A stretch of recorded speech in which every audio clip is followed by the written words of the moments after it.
What's up, YouTube? It is your boy JB, and we are here today with the Real Housewives of Dubai. This is season 1, episode 9, you guys. The episode is titled Dancehall It Out, you guys. Can anybody tell me when the season finale of Dubai is? Because I'm kind of over Dubai. Just going to be real with you guys. Over the show. But if you guys are watching this video or any other on the channel and you guys aren't subscribed, then I need you guys to do me a solid favor and stop checking me out on this date and having me pay for it at the end of it. You guys know the routine. You can do me that favor by liking the video, subscribing to the channel, and also by turning on your post notifications, you guys. And with that out the way, you guys, without further ado, let us discuss Real Housewives of Dubai, shall we? All right, you guys, so this episode probably won't be that long, but hey, let's get into it. So let's talk about Sarah real quick. So we see Sarah. So Sarah is going to have lunch with Chanel Ayan, you guys. And in typical Chanel Ayan fashion, the girl shows up in this white outfit with this long ass train. And I was just like, you know what, Chanel girl, you better do the thing. Like, do that. She was like, I should have wore this train to Caroline's wedding. She thought, her engagement party, since she said I was wearing a wedding dress. You might as well, right? So producer was talking to Ayan, and she was like, you know, I was born this way, so you need to deal with God. So then they talk about Brooks. So Sarah says that, you know, she hasn't saw Brooks since the engagement party. That was the last time she saw Brooks. But she doesn't harbor any ill feelings towards Brooks. She's not holding a grudge. And Ayan says, well, you know what, if it was me and I was Brooks, baby, I'm petty. And I would be trying, you know, I would be doing things. She says that, you know, and then Ayan compares Brooks to Judas. I was like, girl, not Judas. Okay. So Ayan does tell Sarah how, you know, when with you, Sarah, you do come off a little judgmental and a little bit preachy. So we don't like that. Sarah doesn't feel that she comes off judgmental and preachy. You guys can let me know what you think in the comment section. I will say, though, with Sarah, do I get judgmental? Not necessarily. Do I get preachy? Yeah, she is a little bit preachy, right? So she tells Ayan the reason why she is the way she is. So she saw one of her aunts. Her aunt got married, but then I believe her aunt got divorced, and she had to just rely on people to be there for her, to help her and whatnot, right? So with that, Sarah started her first business at 15, and she feels like since she started her first business at 15, that she didn't really get to experience the childhood. That's interesting, right? I mean, I get it that Sarah wanted to be independent of other people. She didn't want to have to depend on this person to do this, to do that, to do this. I get that, but at 15, wow. Then she got married at 27 years old, and that was a rough marriage. She was the breadwinner in the marriage, and then they, you know, eventually went through a divorce. So I understand Sarah a little bit more, but I will say I do want to know more about Sarah. That is one thing that I will say about Sarah. We don't know a whole lot about Sarah, so I want to get to know a little bit more about Sarah. So I'm going to pause here, you guys, and we're going to move forward. All right, you guys, next up, let's talk about Brooks.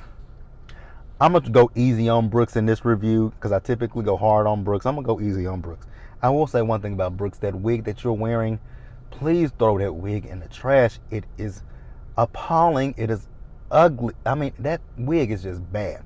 So she's meeting up with her ex-husband. His name is Zoran, I believe. So when I saw him, I'm like, that's her ex-husband? Not at all what I was expecting. Not what I was expecting. But hey, we meet him. So she tells us that, you know, she tells him that, you know, asked him, has he talked to Adam, their son? He says, yes. And, you know, she was like, well, you know, Adam tells me that, you know, in school, he feels like he's being bullied. He feels like he doesn't have friends. So Zoran says that Adam doesn't tell him those things. And I will say this is not attacking his parenting or anything, but do you foster a relationship with him where he feels like he can come and express himself to you? That's just a question that I wondered. Does he feel that he can express himself to you the way he expresses himself to his mother? It's just a question. I'm not questioning his parenting. I'm just asking a question. So she tells us how she and Zoran met. So she said that she was living in New York. She was interning, and they met each other. They were married to each other for 7.5 years. So then she tells him that, when they were married to each other, he was very angry, and she knew that she couldn't change that, right? And I just want to point out one thing. Zoran, she says he was angry, right? He says, and you know Mother Teresa. I was like, exactly. I'm not deflecting. I'm not saying that he was, I'm not saying he was angry because of Brooks or Brooks was angry. But Brooks, girl, you got a little bit of a temper on you. You got a little bit of a temper on you. So I'm not passing judgment. I'm just saying you got a little bit of a temper on you. So then, she talks about her spa. He tells her how much it's going to cost to build her spa. So he's I think he's building the spa, and another ex-boyfriend is helping finance this. I can't hate on Brooks for that. Get it how you live, girlfriend. So then he says that, he's found peace. She says to him he's calm, and he says he's found peace that he needed. Now I was with Brooks. I was like, so you found the peace that you needed out now that you're divorced from her. So you can find that peace within your marriage. But he apologizes to Brooks. And that's all I got for Brooks, you guys. So let's pause here and let's move forward. All right, you guys. So next up, this scene right here. So next up is Nina. And technically this scene with Nina, it merged into a scene with Ayan. But I don't want to put them together. I just want you guys to know that I'm going to talk about this Nina scene. It's going to be the shortest scene of the review. But then it'll be followed up with Ayan scene. So we see Nina, Sarah, and Ayan. So they are going shopping for gold. I'm going to keep it real with you guys. When they went shopping for gold, it was boring as hell. I was like, what the heck? I was even because at one point, they were trying to bargain with the guy about the price of the gold. Now, on the screen, I know that they're buying it in the currency that's in Dubai. But on the screen, they showed it, and it said $250. And I was like, so that's got to be American dollars, right? $250 American. That was very for some gold. I would think gold in Dubai, even with the currency being different, I would have thought that would have been more than $250. But hey, it is what it is. So, in typical Ayan fashion, she showed up once again, dressed down. Like, Ayan steals the scenes when she walks up to the... So, I want to point something out to you. I want to say something to you guys. So, you guys know I don't listen to or particularly care for any kind of podcast with Giselle and Robin. But Giselle and Robin, you guys know they had their podcast. And they had Carlos King on last week or the week before last, right? And Carlos was talking about, he calls it, he's not a fan of Dubai. And he feels like Chanel Ayan, he feels that Chanel has studied other housewives, right? And Carlos, and my thing is, there are a lot, I feel like if you want to say that Chanel has studied other housewives, which I don't believe she has, I think that's Chanel's personality. Like, what housewife besides Dorit? Nobody in the Housewives franchise does what Ayan does, especially when it comes to dressing. Nobody really just goes over the top. I feel like that is Ayan's personality. I really do. You guys can agree or disagree, but if we want to talk about anybody who studied Housewives, let me tell you who I know for. You can clearly tell that they've studied Housewives. Jen Shah has studied Housewives, and so has Leanne Locken from The Real Housewives in Dallas. Those are two people that when they came onto their respective shows, I watched their first seasons, and I'm like, they're trying to be the stars of the show, and they're trying to be the stars of this show, and it's evident because they do things that other housewives have done. They get into the most fights with people. They are the loudest people. Ayan hasn't done that. When it comes down to Chanel Ayan just comes in. She's very shady in her interviews, kind of like Nene, Kenya, Portia, Phaedra. Actually, all the Black Housewives. Karen. Chanel Ayan is like all the other Black Housewives, super duper shady in their confessionals, and shit. She's even shady with the women. and she just dresses to she just does a lot when it comes to her outfits. So I don't feel like she studied anybody, because name a first season housewife that has come on and their fashion game is given what Chanel Lyons is given. Nobody that I can think of. So I think that Chanel is being herself. You guys can tell me what you think in the comment section below. So after they do the shopping for the gold, Ayan tells them that they're going to go for Ethiopian food, right? And she's invited Brooks to join them. When she said Brooks' name, Sarah and Nina was like, say what? So both Ayan and Nina tell Sarah that they believe that she should just have a conversation with Brooks, and I agree with that. Sit down with Brooks, listen to Brooks, and hear Brooks out. Now, would I sit down with Brooks? Probably not. I don't know. I know I wouldn't sit down with Brooks. But hey, let's pause here, you guys, and let's move forward. So, piggybacking on the last scene. So, they're on their way to have the Ethiopian food. Now, what threw me was when Brooks was driving her car. Now, this wig with the bangs, that's a look, Brooks. That is a look. So Brooks tells, she's talking about, this is the ghetto and this is the hood. Okay. So Ayan asks Nina, how's her dad doing? She says her dad is doing she's doing better. He was able to go home, but he is still on oxygen. Then Ayan also told Sarah, like, when Brooks gets here, just kind of hear Brooks out. And I agree with that. Hear Brooks out. So Brooks does eventually join them, right? So Brooks talks about the last time that, she was together with Sarah, and she just wants to address that, how she felt and how Sarah felt. And I was like, wow, that's pretty big of Brooks. So it was big of Brooks, but then it didn't go no damn where, because Brooks said that, when Sarah was at her home, she told her, go tuck your son in. Sarah says that she didn't say that. But Sarah, you might not have said the verbatim words what she's saying, but you did say it to her that she should be the one tucking her son in. I got to call you out on that one. So they went back and forth about that. So then, Brooks says that she felt her parenthood was questioned. And, once again, Sarah said she didn't do that because Brooks said that she told her she needs to be more affectionate to her son. Now, this could be a game of semantics if you guys want to play that, which I will. So Brooks says she said affectionate. The producers rolled the footage back. She didn't say affectionate. She said you could be closer to him. Closer to him doesn't, when you say closer to somebody, that doesn't necessarily mean show them more affection. That just means be close to them, But, yeah. Let me know what you guys think, and we'll discuss it there. But at one point, they just started screaming at each other, and it went absolutely nowhere.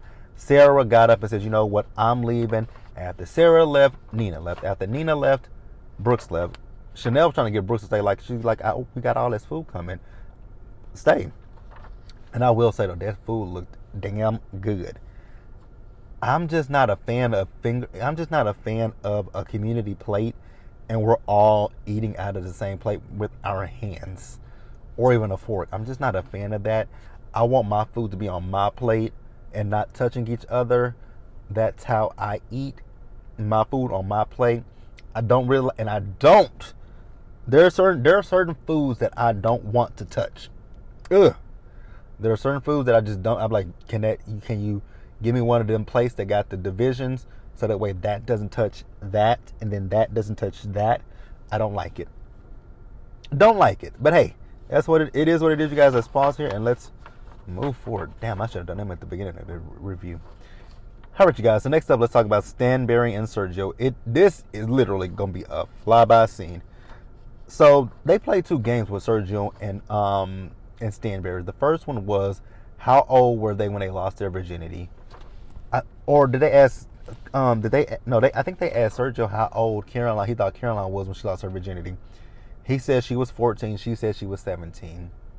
Then he said he had sex because he was waiting for his Prince Charming. I was like, Sergio, boy, the jokes just write themselves with you, don't they? So then we see them Lisa is going to be having a dance hall party. So we see Sergio and Sergio and Stanberry, they're dancing. And, one much of them, they were dancing. Sergio tried on one of her wigs. He gonna wear one of her blazers. I was like, Sergio, oh God, I don't know what they wore to the party, but hey, it was a mess. Let's go ahead and wrap up the episode, you guys.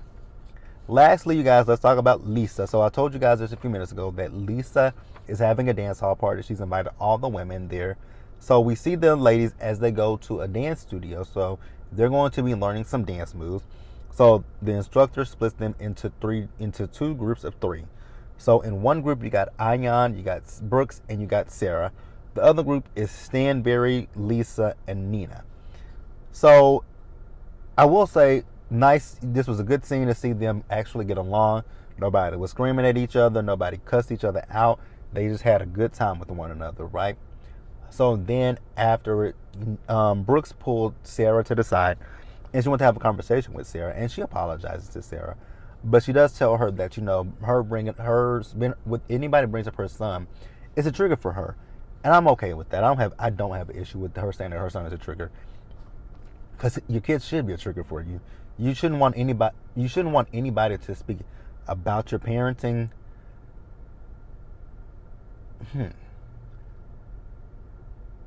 But I will say there are instances where you can speak up, especially if the child addresses something. If you have a close relationship with the parent and a child addresses something to you, you can say, did you know such and such and such and such about your child? Because your child has talked to me and told me such and such. But hey, it is what it is. Let me know what you guys think, and we'll move forward. And actually, that's it, you guys. So we see the party. The party looked hella fun. I don't know what the fuck Stanberry and Sergio had on. I did not recognize Sarah with the wig. I didn't recognize Sarah. Now, Lisa said in her interview with the producers, nobody says cultural appropriation because it's not that. I didn't think it was cultural appropriation. I was just looking at Sarah's. Only thing that was throwing me, the wig was an afro wig. Only thing that was kind of throwing me was Sarah's I was looking at her makeup. I was like, did she put darker makeup on? I was like, I pray that she didn't put no darker makeup on. That was all I was looking at. But overall, they had a good time. They did the dance moves. Ayan and Stanberry were drunk, and nobody argued. So overall, the ladies had a really good time. It looked like it was a fun time had by all. That's the episode, you guys. I really want to know when the season finale is, because honestly, you guys, I'm over Dubai. I'm really over this show. I feel like if they get a season 2, oh God, did you guys see that video of Brooks, Nina, Sarah, and Stanberry in New York after the reunion, walking down that street, and walking down that street to Sex and the City? It was cringeworthy. But hey, if they come back for a season 2, I think we could